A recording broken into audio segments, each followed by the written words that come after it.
the wise king and the disputed child. জ্ঞানী রাজা ও বিবাদমান শিশু। Once there lived a wise king known for his justice. একদা একজন জ্ঞানী রাজা থাকতেন যিনি তার ন্যায় বিচারের জন্য বিখ্যাত ছিলেন। One day, two women came before him, each claiming to be the mother of the same child. একদিন দুজন মহিলা তার সামনে এসে দাঁড়ালেন, প্রত্যেকেই একই সন্তানের মা বলে দাবি করলেন। Both women were strong to their claims, but the king could find no clear evidence to decide who the real mother was.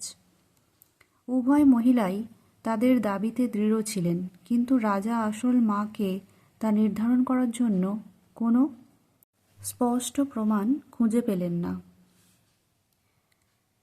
To settle the matter, the king gave an order, cut the child into 2 equal parts and give each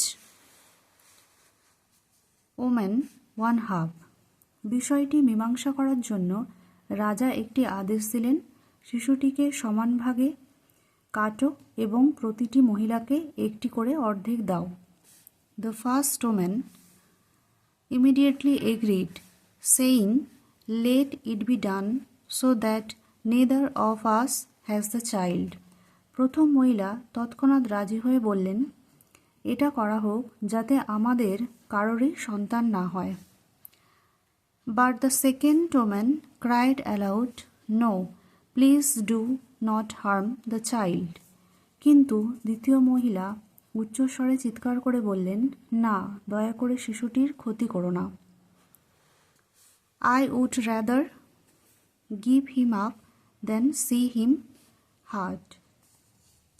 তাকে আঘাত করতে দেখার চেয়ে আমি তাকে ছেড়ে দিতে চাই। Seeing this, the king declared, the woman who protested against the child's harm is the true mother. এটা দেখে রাজা ঘোষণা করলেন, যে মহিলা সন্তানের ক্ষতির বিরুদ্ধে প্রতিবাদ করেছিলেন তিনিই প্রকৃত মা। The child will be hers and the other woman shall be punished for her harshness. শিশুটি তার হবে এবং অন্য মহিলাকে তার কঠোরতার জন্য শাস্তি দেয়া হবে। The people of the kingdom praised the king's wisdom, for he had revealed the truth through a clever test that showed a mother's true love. রাজ্যে লোকেরা রাজার জ্ঞানের প্রশংসা করেছিলেন, কারণ তিনি একটি চতুর পরীক্ষার মাধ্যমে সত্য প্রকাশ করেছিলেন, যা একজন মায়ের প্রকৃত ভালোবাসা প্রদর্শন করেছিল। Moral: True love is shown by sacrifice and care, not by selfishness.